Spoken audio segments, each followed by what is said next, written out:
Most people are aware of the Audrey Jeffers Highway, which is the major road linking Port of Spain to the western extremities of the island. But so many of us are unaware of the person for whom the highway is named. Who was Audrey Jeffers? For one thing, in direct relation to her famed roadway, Audrey was one of the first women to drive a motorcar in this country and had received an award for 38 years of accident-free driving. But this is just one of the many awards and acknowledgements she received. Her most outstanding achievement has to be the fact that she was the first woman to sit in the legislature, pioneering the arrival of women in parliamentary politics. Audrey Jeffers, 1898 to 1968, pioneering women in politics.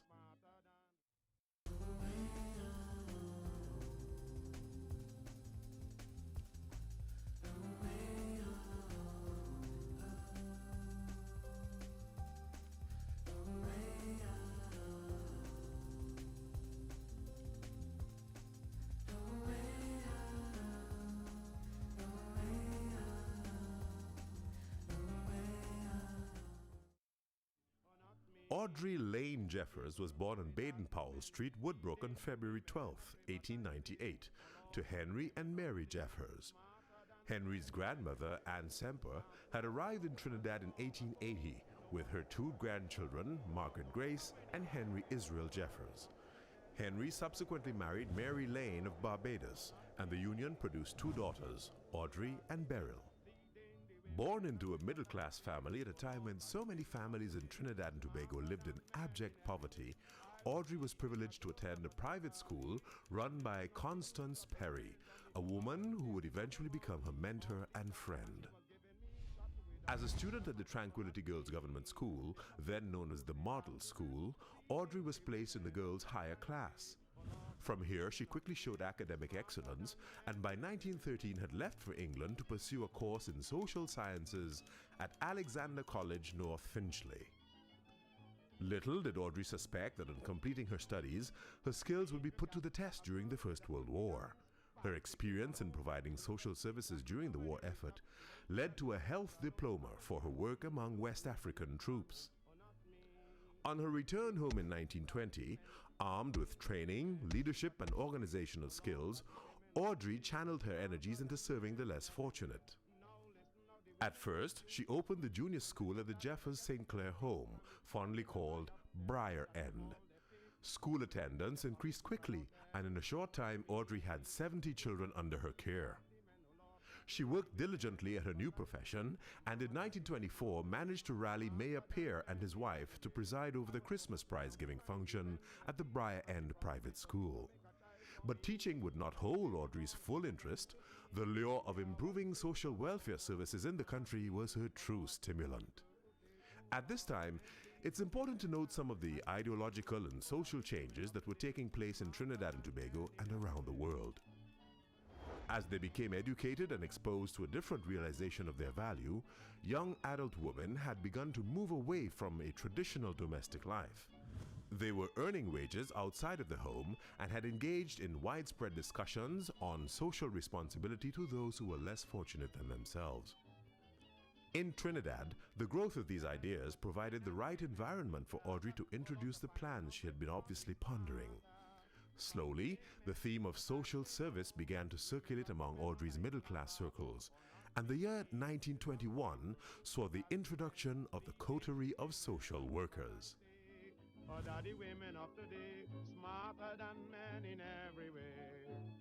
With the advent of the Coterie of Social Workers, both married and unmarried women of African descent and less wealthy colored communities were allowed an outlet for their social ambitions. By the mid-1930s, many of these women were educated, but increasingly excluded from careers in the civil and teaching service. The Coterie then became the most important organization of its kind, as it absorbed the multitude of these newly educated women. In a short space of time, the Coterie and the name Audrey Jeffers became synonymous. The organization's motto was, "We lift as we climb." As time passed, the activities of the Coterie became more focused and organized. Branches were opened in Barataria, Siparia, Tobago, San Fernando and Point Fortin.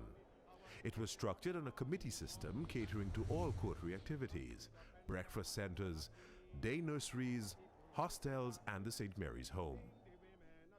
The concept of a breakfast center was actually developed in March 1926 after stalwart member Olga Maynard discovered that needy children were being served penny lunches at school, consisting of buttered rice and a small piece of fish slathered in gravy. The Coterie's position was that well-balanced meals should be served to the disadvantaged, a revolutionary concept at that time. Some other notable projects organized by Audrey Jeffers and the Coterie social workers included the Anstey House for Low-Income Women, the St. Mary's Home, day nurseries, and the Blind Welfare Association. For nearly 50 years, Audrey's incredible drive and personal motivation created a number of innovative charitable institutions, but she was quick to acknowledge that it was a task that she could not accomplish by herself. At the 25th annual meeting of the Barbados Nurses Association, Audrey commented, "The architect cannot build the house. Other workers are needed. The president alone cannot build an association. She must have members. The cause is bigger than yourself. Young and old must work together." Although the Coterie was Audrey's penchant, politics was her driving force. From as early as her sojourn in Britain, she had been one of the founding members of the Union of Students of African Descent and later on the League of Colored Peoples. After the war, she became a member of the Society of Peoples of African Origin, which was led by F.E.M. Hercules, who was also very active in London from 1918 to 1919.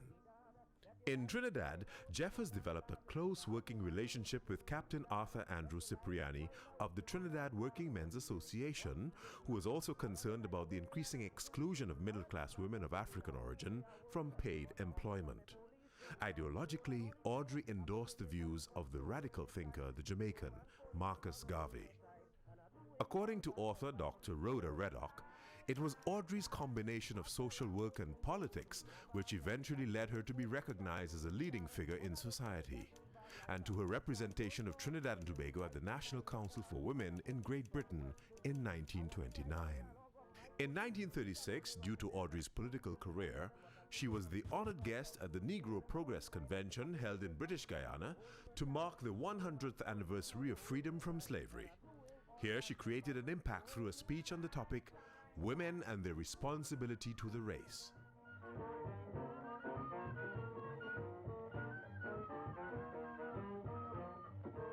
As the male population of Trinidad and Tobago had struggled over the centuries for representation, internal self-rule, and the right to vote, so too did the women have an uphill battle. On May 29, 1930, Councillor T.W. Bowen moved a motion in the Port of Spain City Council that, in the opinion of the council, persons of the female sex shall be qualified to be elected and to be aldermen and councillors of the city of Port of Spain, and also to be elected mayors of the city. The motion was passed by 9 votes to 8, with Captain Arthur Cipriani giving the casting vote. Despite this achievement, the motion would not become law until 1935. On September 4, 1936, Councillor Victor Ramsaran moved a similar motion in the San Fernando Borough Council. It was carried by a majority of 8 votes to 2. The bill came into effect in 1937.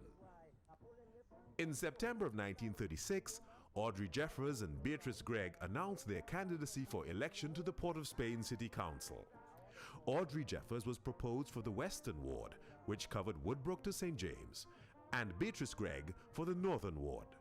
Although both women were campaigning as independents, they had the support of the Trinidad Labour Party, the TLP, and Mayor Arthur Cipriani in particular. This campaign wasn't easy for Audrey.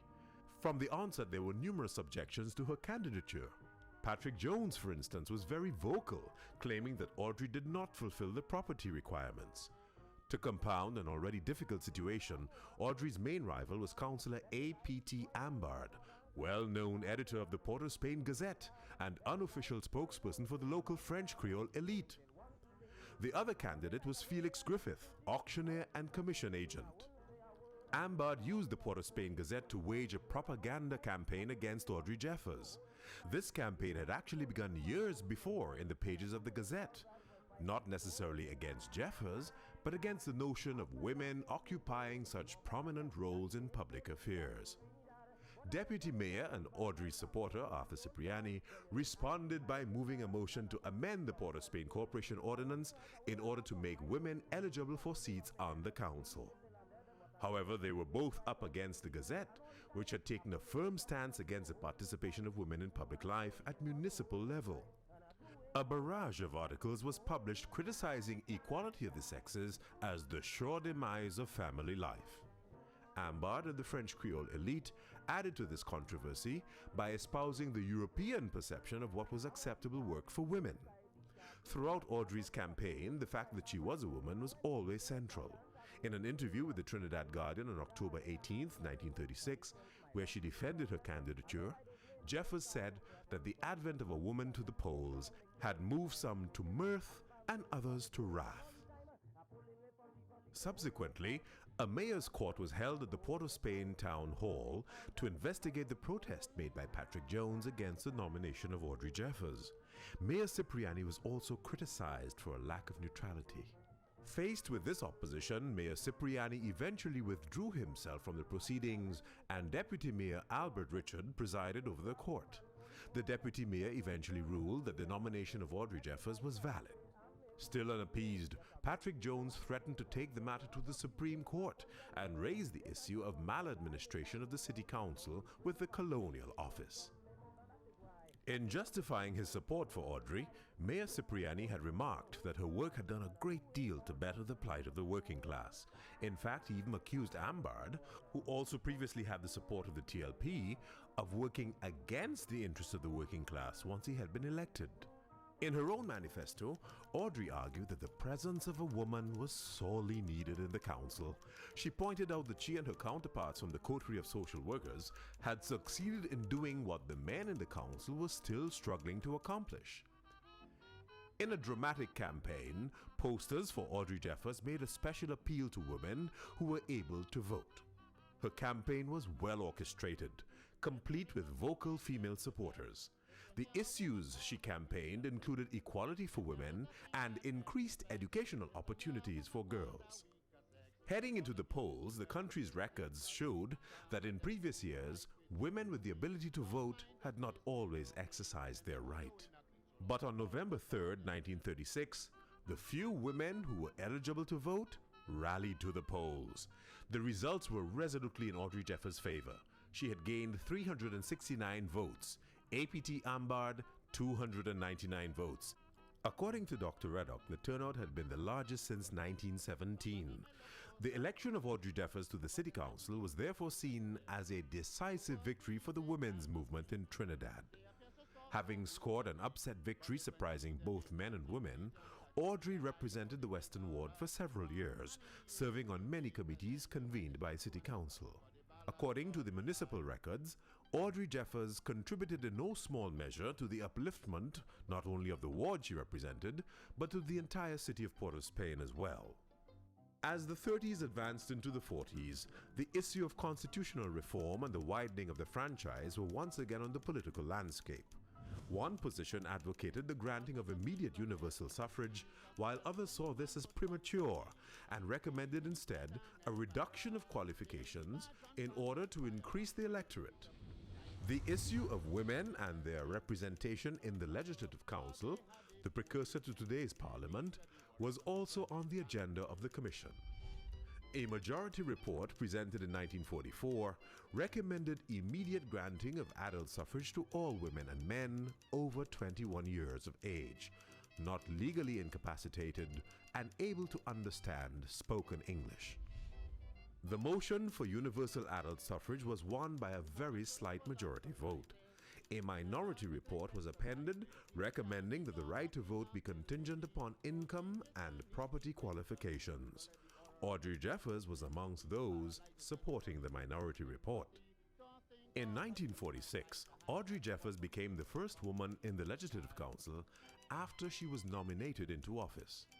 Sir Bede Clifford, colonial governor of Trinidad and Tobago, in congratulating the newly elected and nominated members of the LegCo, noted, "I have also for the first time appointed a lady member from amongst our numerous and enthusiastic social workers."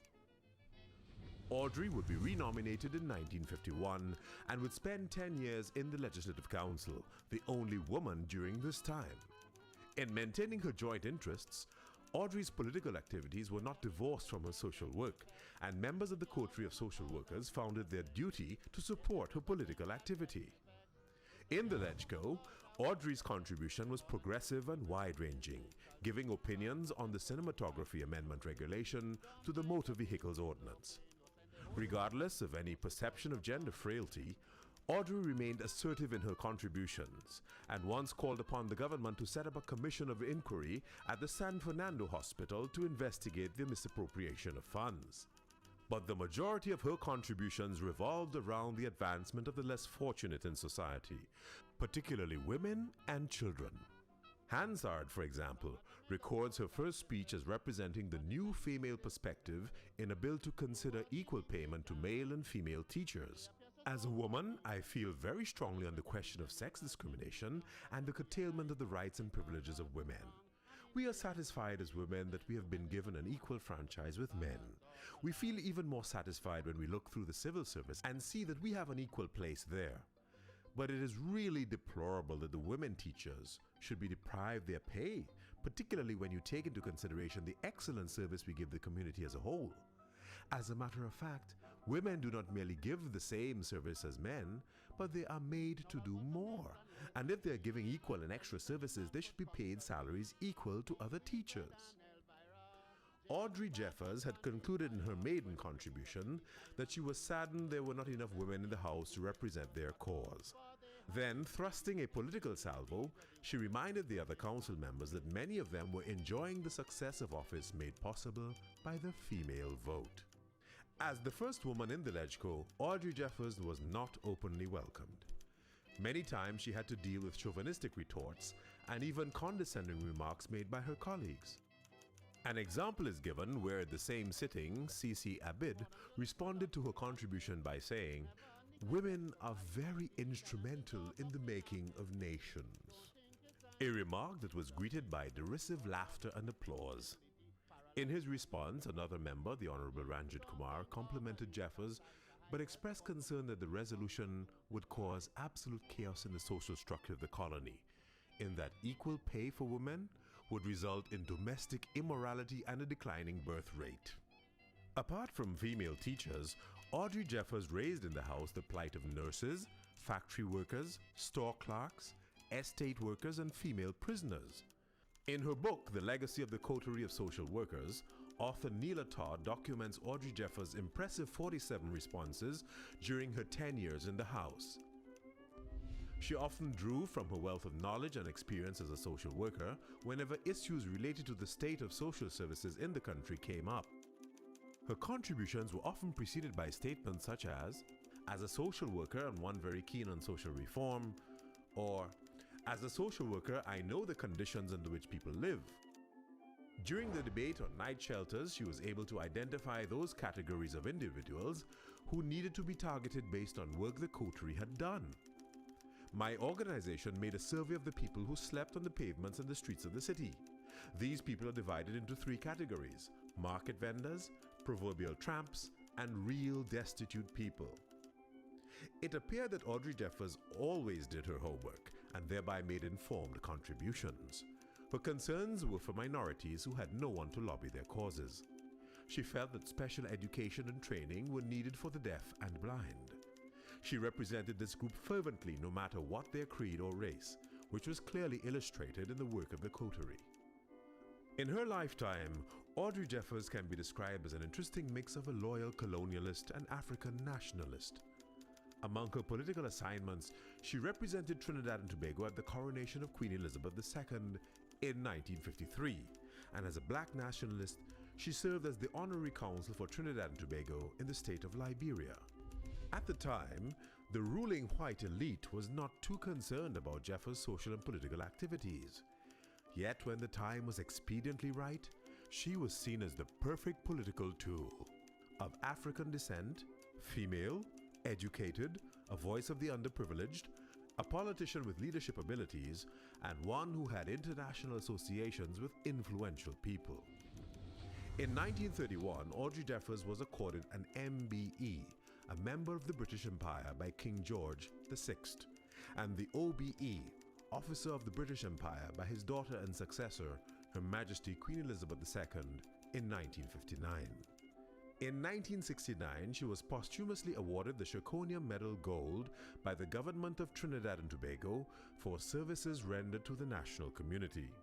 Audrey Jeffers, a first among equals and a pioneer for women in legislative politics.